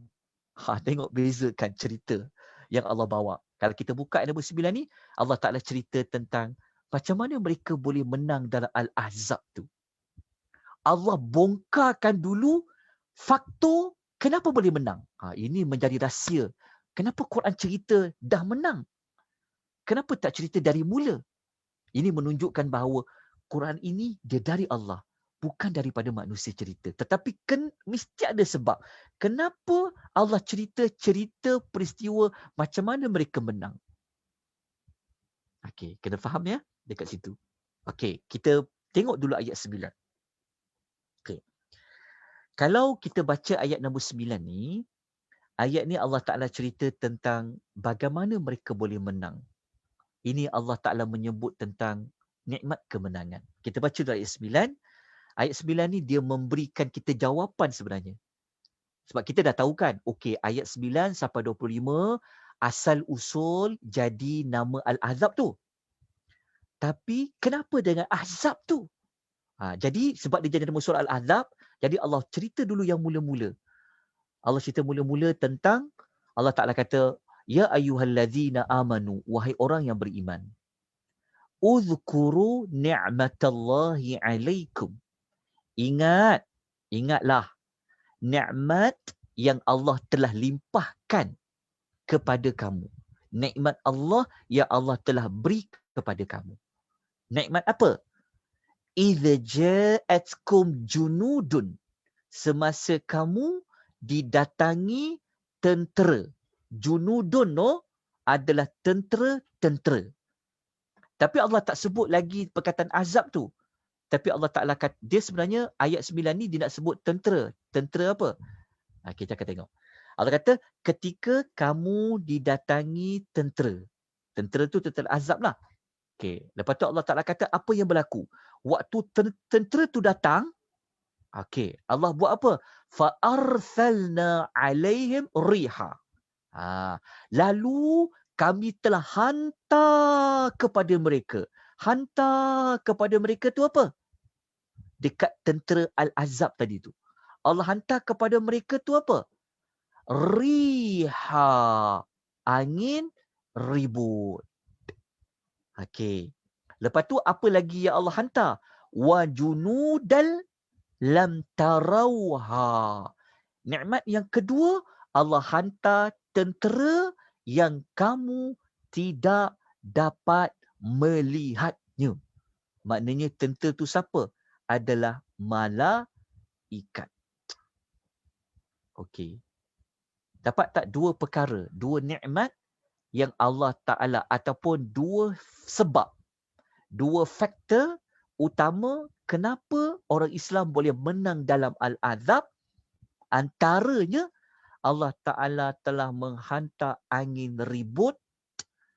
Allah Ta'ala telah menghantar malaikat-malaikat. Kalau kita baca sejarah macam mana Nabi dikepung tu, kan, Tuan-tuan, dekat sebulan tau. Mereka duduk kat depan tu. Mereka nak masuk dalam Madinah tak boleh masuk sebab parit tu besar, luas. Mereka duduk kat sana sampailah hampir sebulan tu, 50 hari tu hampir sebulan tu, Allah Ta'ala menghantar angin ribut, tercabut kemah-kemah diorang, angin ribut, tapi angin ribut ni angin yang tidak mematikan mereka lah, tapi angin ribut yang menyebabkan mereka kesejukan sangat, tercabut kemah-kemah mereka tadi, sampaikan mereka kata, dah tak boleh buat apa ni, kita balik je lah. Termasuklah Allah hantar malaikat yang kamu tidak dapat melihatnya. Lepas tu Allah kata di hujungnya apa? Wa kana Allahu bima ta'maluna basira. Ingatlah, Allah sentiasa melihat apa yang kamu lakukan. Kamu lakukan tu apa? Apa usaha kamu nak pertahankan Madinah? Siapa yang belot? Siapa yang sabar? Siapa yang betul-betul nak lawan Al-Ahzab tadi? Itu ayat pertama dalam kisah Al-Ahzab. Kan? Menarik kan? Kalau kita baca. Allah Ta'ala sebut tentang penutup dia terus. Surah Al-Ahzab tu kan, cerita dia. Lepas Allah Ta'ala sebut pasal ni, barulah Allah mulakan macam mana musuh tu datang. Kan menarik kan? Dia sebut dulu yang, Allah sebut yang ending dia, baru Allah mulakan dengan yang permulaan dia, beginning dia. Inilah cerita dari Allah. Tapi mesti ada sebab. Mesti ada sebab kenapa Allah Ta'ala sebut dulu faktor yang menang tadi tu. Jelas Al-Ahzab. Jadi tuan-tuan puan, untuk ulas tentang maklumat ni, saya nak terus pergi kepada tema surah. Nanti minggu yang berikutnya kita ulas sedikit maklumat ni. Tapi saya minta tuan-tuan tolong baca dulu. Tolong baca. Sebab mudah kalau tuan-tuan nak baca berulang-ulang kali, tuan-tuan faham. Nanti waktu saya terang dah senang nak faham. So saya tak perlu nak terang dengan panjang lebar. Okey, kita pergi kepada tema dia. Ujung sekali, daripada kisah Al-Ahzab tadi, macam mana mereka boleh menang tau. Mereka boleh menang tanpa berperang. Tanpa perlu nak berbunuh-bunuh. Kan? Sebenarnya tema surah ni, tema dia cerita tentang ketaatan, lepas tu percaya sepenuhnya kepada Nabi Muhammad sallallahu alaihi wasallam dalam setiap keadaan. Terutama dalam bab berperang. Ni sebenarnya daripada surah Al-Ahzab tadi tu. Lepas tu ada banyak ciri-ciri lain lah. Dalam surah Al-Ahzab tu, daripada kisah perang tadi, kenapa orang Islam tu mereka boleh menang tanpa mereka perlu mengangkat senjata bunuh orang-orang yang 10,000 tadi tu? Jawapan dia sebenarnya ada pada ketaatan, ada pada kepercayaan mereka kepada Nabi SAW, walaupun mereka berjumlah 3,000, nak lawan dengan 10,000, nak lawan pula Bani Quraizah yang ada dekat dalam Madinah tu sendiri. Kan macam mana nak lawan? Tapi sebab mereka taat pada Nabi, mereka percaya betul-betul kepada Nabi ni, maka mereka menang. Allah Ta'ala hantar angin ribut dan tentera di kalangan malaikat yang menakut-nakutkan mereka. Rupa-rupanya yang Allah bentangkan mereka menang tu macam mana ayat 9 tadi tu, itulah sebenarnya memberikan kita jawapan tentang macam mana 3,000 boleh lawan 10,000. Sebenarnya bukan sebab parit tu je. Parit tu salah satu usaha lah. Tetapi Allah ingatkan nikmat yang telah Allah beri kepada mereka adalah apa? Adalah Allah hantar angin ribut yang telah memporak-perandakan mereka sebab angin tu sejuk. Tapi mereka tak matilah, tapi angin itu telah menghalau mereka supaya mereka berputus asa. Memang tak boleh serang orang Islam ni kalau macam ni. Lepas tu dengan parit pula. Lepas tu Allah hantar malaikat. Itulah jawapan dia. Yang boleh kita ambil pengajaran daripada permulaan kisah Al-Ahzab ini. Okey. Jadi untuk kisah ni kita bincang balik. Sama ada kita nak cerita panjang lebar tak, kita bincang pada minggu depan. Tapi kalau tuan-tuan baca mudah je macam ni. Waktu tuan baca surah Al-Ahzab tu, tuan baca ayat 9 sampai 25 tu, tuan akan jumpa cerita macam ni. Tuan akan jumpa cerita tentang macam mana orang munafik, mereka nak lari daripada perang tu. Ada orang Islam sendiri yang mereka minta excuse, tak nak pergi perang dengan alasan. Tapi ada orang mukmin ni yang mereka percaya kepada Nabi ni, mereka tak sabar-sabar. Bila nak perang ni mereka. Itu kita akan jumpa dalam suratul Al-Ahzab. Kita kena baca dulu ya. Saya minta kerjasama tuan baca dulu kisah ni supaya kita dapat faham kenapa Allah suruh Ta'ala kita study daripada Al-Ahzab itu. Lepas tu kalau kita nak tengok ayat permulaan, kalau kita baca ayat 10, kita akan jumpalah dekat sini. Ayat 10 dan 11 ni ayat yang sangat detik-detik. Ini ayat 9 10 ni ayat 10 11 ni ayat yang memulakan cerita macam mana tentera musuh datang. Apa jadi orang Islam ketika tu. Ayat ni macam thriller lah sebenarnya. Dia dah masuk bunyi yang thriller. Dia masuk cerita yang thriller tu. Kita baca ayat 10 tu kan. Allah Ta'ala cerita, sewaktu tentera musuh datang menyerang dari bahagian atas dan ada yang menyerang daripada bahagian bawah. Apa maksud atas dan bawah? Atas tu yang gambar pink tu, yang anak panah 3 yang warna pink tu sedang pada atas ni. Yang bawah tu ada ulama tafsir mengatakan yang bawah tu daripada Bani Quraizah. Okey. Waktu kalau kita tengok kan, waktu mereka datang ni apa? Allah Ta'ala kata, ketika itu pandangan mata kamu tidak tentu arah. Bila tengok musuh ramai, bayangkan 10,000 kan, ada musuh kat belakang pula, ada musuh kat depan pula kan. Lepas tu hati kamu menjadi resah gelisah sampai dia memberi impak kepada dada kamu. Yalah kan, manusia, sahabat-sahabat takut juga. Siapa tak takut dalam 10,000 ni? Kan sampai mata tentu arah. Musuh boleh datang kat kiri, kat kanan kan. Lepas tu Allah Ta'ala kata, masa tu kamu masing-masing mula sudah timbul prasangka terhadap Allah dengan pelbagai sangkaan. Wa tadhunnuna billahi zunuda. Masa tu kamu tengok tentera ramai 10,000 tadi datang daripada atas, ada datang daripada bawah. Masa tu kamu dah jadi macam, dada kamu mula macam-macam kamu fikir. Dah lah takut. Lepas tu timbul macam-macam prasangka. Prasangka apa? Macam-macam lah maksud prasangka. Boleh menang ke ni? Betul ke Nabi janji ni kita boleh menang ni? Macam mana ni? Timbul prasangka. Lepas tu ayat 11. Waktu itu, kamu diujilah oleh Allah. Hunalika betuliyal mu'minuna wa zulzilu zilzalan syadida. Pada saat itulah diuji orang yang beriman. Dan digoncangkan perasaan dan pendirian mereka dengan goncangan yang amat dahsyat. Dahsyat tuan-tuan, kalau kita berada, kalau kita boleh duduk dalam kedudukan sahabat ni, kita pun rasanya mungkin kita ni dah lari kot.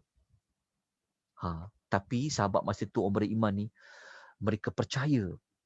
Tapi waktu tu diuji oleh Allah. Diuji perasaan tu dengan goncangan yang amat dahsyat. Maksudnya mereka diuji tu, boleh menang tak boleh menang. Dan terbukti nanti lepas kita baca ayat nombor 12, ada yang kalah dalam ujian goncangan perasaan tadi tu. Nanti kita kena bacalah pada ayat yang berikutnya, pada ayat nombor 12 sehinggalah ayat nombor 25. Itulah permulaan cerita tentang Al-Ahzab. Jadi insya-Allah nanti kita sambung sedikit saja maklumat tentang perincian ringkas tentang Al-Ahzab tu. Lepas tu kita terus sambung dengan surah yang berikutnya, iaitu surah Saba. Lepas tu kita akan masuk surah Fatir. Lepas tu kita akan masuk dengan surah Yasin. Kita cuba bawa minggu depan ni dengan 4 atau 5 surah lah. Sampaikan kita akan masuk kepada surah Yasin, insya-Allah mudah sebab kita dah faham. Lepas tu kita masuk kepada suratul Saffat. Surah Saffat. Nota saya akan beri minggu depan. Surah Sabah, surah Fatir, surah Yasin dengan surah Saffat. Saya bagi pada minggu depan. Insya-Allah 4 surah tu. Tapi minggu depan kita ulang sedikit saja untuk maklumat Al-Ahzab tu macam mana cerita dia, terus kita pergi kepada tema surah kita dah sebut tadi, kemudian kita terus dengan surah yang berikutnya. Okey, saya buka kalau ada mana-mana persoalan, kalau ada mana-mana pertanyaan, boleh tuan bertanya berkaitan dengan tajuk. Okey, ada pertanyaan tak? Dekat chat ada persoalan. Okey, Ustaz, dekat ya. kalau kita tengok peristiwa Al-Ahzab ni, dia lebih kurang apa yang kita alami sekarang Ustaz. Kita berperang dengan COVID, Ya. ramai Boleh? orang tertekan. Ya, kekosongan besar, ya betul. Ya, dari situ kita boleh tahu macam mana Orang macam mana Palestin. kita nak hadapi dugaan daripada Allah bila Allah bagi kita dugaan yang amat beratlah sekarang sebab cases makin lama makin naik kan. Ya. Sebab kita tengok sekarang pun banyak rumah tangga yang berpecah belah. Suami memukul isteri. Yalah. Betul kan Ustaz? Jadi betul, macam seakan-akan sama apa yang dalam peristiwa Al-Ahzab ni. Ya. Dia betul. Itulah sebenarnya, itulah hasil kita tadabbur belajar Al-Quran. Sebab Quran ni dia applicable kepada mana-mana situasi. Kan macam Palestin diserang kuasa sebesar dunia, bergabung, bersekutu untuk serang Palestin kan, Baitul Maqdis. Lepas tu kita ada masalah internal kita, masalah COVID kan. Sebagainya. Jadi jawapan dia kalau kita pergi kepada tema, kita kena taat pada Allah dan Rasul. Satu. Lepas tu kalau kita nak bawa kepada solusi kepada Palestin tu, ingat tak kita belajar surah Al-Isra'? Ya. Ingat tak tema surah Isra' pasal apa? Saya tak jumpa lagi setakat saya dengar ceramah-ceramah orang cerita pasal Palestin, Isra' ni, ramai orang faham surah Isra' tu pasal Bani Israel. Tapi saya tak jumpa lagi yang ulas tentang surah Al-Isra' tu. Dia sebenarnya dia pasal dia ada apa, dia punya tujuan dia tu. Kalau kita buka surah Isra' hari tu masih ingat tak? Yang surah Isra' ni sebenarnya dia banyak cerita pasal apa? Pasal Quran. Ingat kat sini. Kalau kita tengok contoh-contoh kan. Al-Isra' surah ke berapa? Kita buka mata balik Kita tengok. Kalau kita tengok dekat surah Al-Isra', sekejap. Masih ingat lagi tak yang kita sebut surah Al-Isra' ni dia sekejap. Ataupun kalau kita baca sinopsis ingat tak? Ni surah sekejap. Okey. Alright. Sekejap. Ni, ingat tak kita belajar surah Isra', ingat tak kita belajar tempoh hari? Yang surah Isra' ni, kan kita jumpa tengok, perkataan Quran banyak diulang dalam surah Isra' 10 kali. Kan kita sebut surah Isra' ni sebenarnya, tema dia ingat tak tema dia apa? Tema dia adalah, kita tengok hari tu. Okay, saya tak jumpa lagi orang ulas pasal Quran tu pada surah Isra'. Dia sebut pasal Bani Israel, betul, Bani Israel itu betul. Tapi, kenapa negara Israel yang kecil tu orang Islam tak boleh lawan? Rupa-rupanya tema surah Isra' tu kita tahu dah menjelaskan ketinggian Al-Quran sebagai sumber kekuatan umat Muhammad. Cara dia nak bebaskan Palestin tu, pastikan orang-orang Islam betul-betul amalkan Quran. Itu je. Sebab apa kita kata macam tu? Sebab dalam Al-Isra' banyak sebut pasal Al-Quran. Perkataan paling banyak Al-Quran duduk dalam Al-Isra'. Tapi kita dengar orang cerita pasal Isra' ni pasal Bani Israel. Betul, memang tu Bani Israel. Tetapi kita terlupa.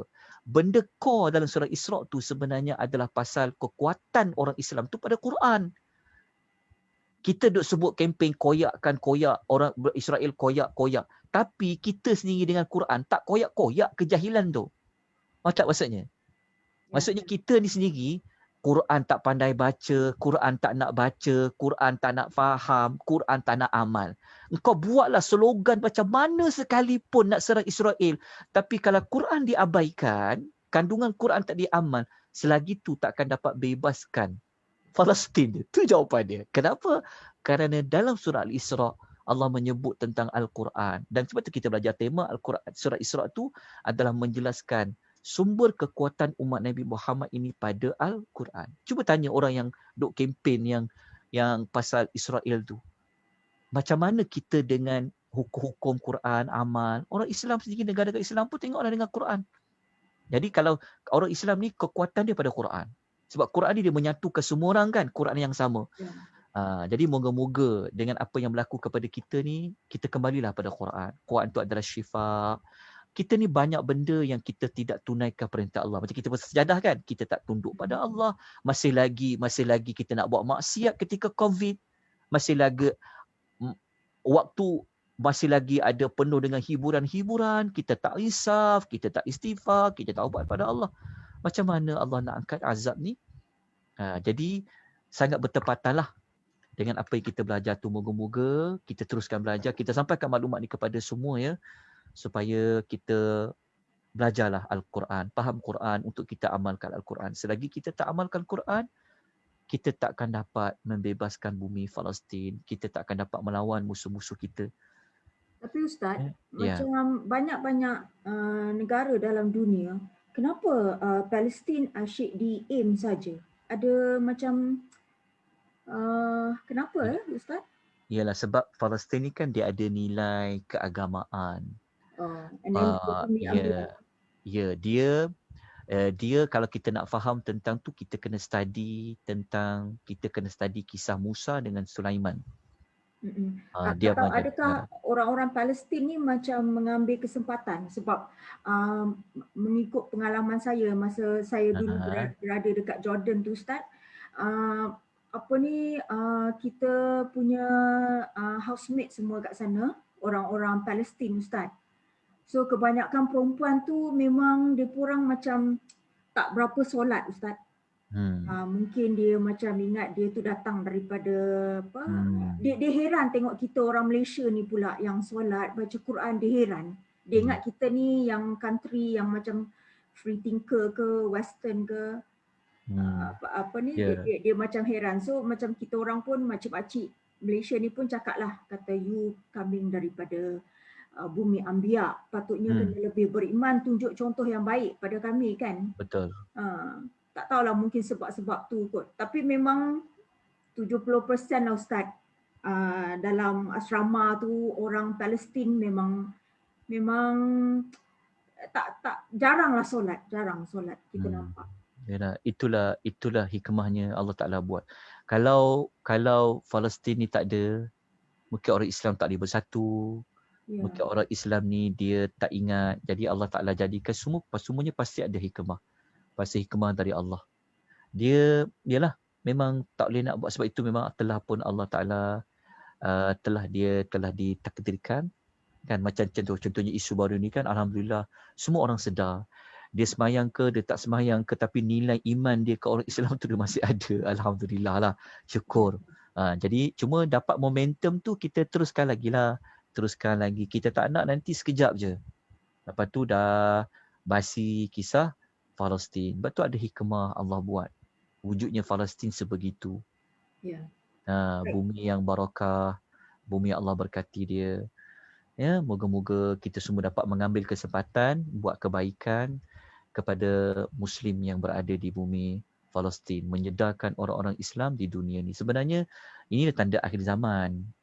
Ini menunjukkan tanda akhir zaman. Nabi pun cakap dalam hadis dia, penyakit wahan, penyakit takut cintakan dunia, takut kematian tu menyebabkan orang Islam ni mereka berada di dalam hidangan, orang yang makan dekat hidangan tu orang-orang yang lain. Terbukti pun. Dia sebenarnya Jadi sekarang Ustaz, kita kerap kali mengalami gerhana kan Ustaz? Itu salah satu tanda juga ke Ustaz yang kita memang amat hampir kepada kiamat? Ya, kita memang berada pada penghujung kiamat sebab kita lihat pada tanda-tanda. Tapi tanda-tanda besar kiamat tu belum lagi muncul. Kiamat tu dia akan muncul jika berlaku keluarnya 10 tanda tu. Tapi peperangan tu dia termasuk tanda-tanda kecil. Tanda-tanda kecil. Dan kalau siapa yang belajar tentang hadis-hadis akhir zaman, dia akan lagi bertambah beriman dengan Nabi. Sebab dia tahu apa yang Nabi predict tu daripada wahyu tu betul jadi.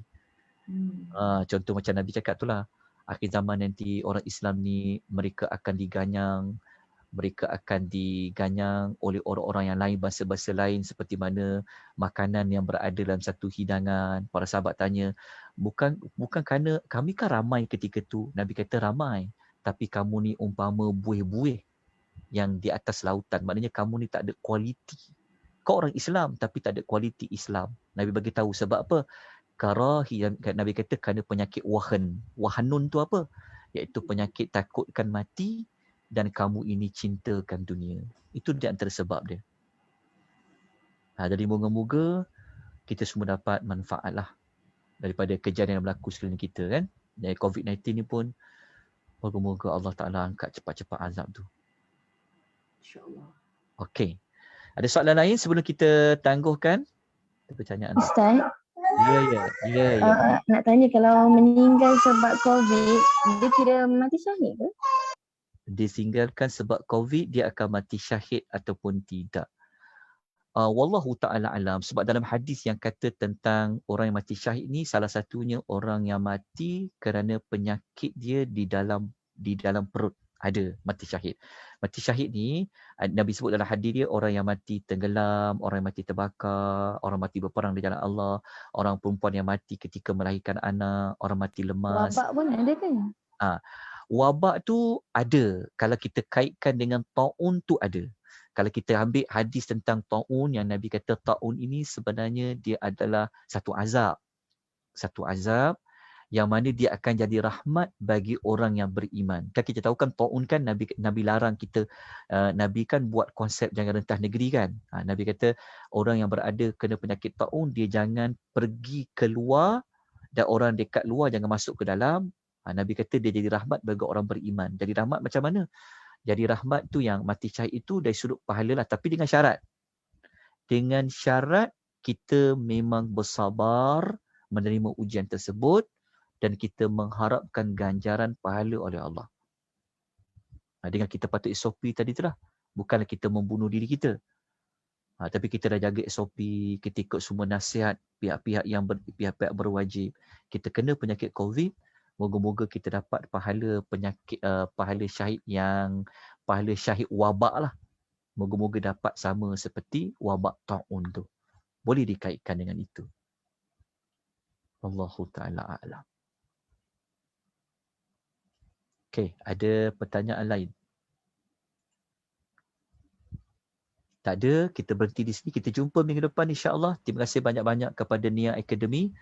Jadi besok kalau ada kelapangan bolehlah ikuti tadabbur surah Yasin besok insya-Allah jam 10 pagi ya. Anjuran Akademi Tadabbur Malaysia insya-Allah. Dekat situ nanti akan belajar nama surah Yasin juga. Boleh manfaatkanlah. Insya-Allah ya, insya-Allah. Terima kasih banyak-banyak pada semua. Barakallahu fikum, jazakumullahu khairan katsira. Kita jumpa lagi. Wabillahi taufiq hidayah. Wassalamualaikum warahmatullahi wabarakatuh. Saya Terima kasih Ustaz. Terima kasih Ustaz. Terima kasih Lin. Waalaikumsalam. Jazakallah Ustaz. Kelas tak larat.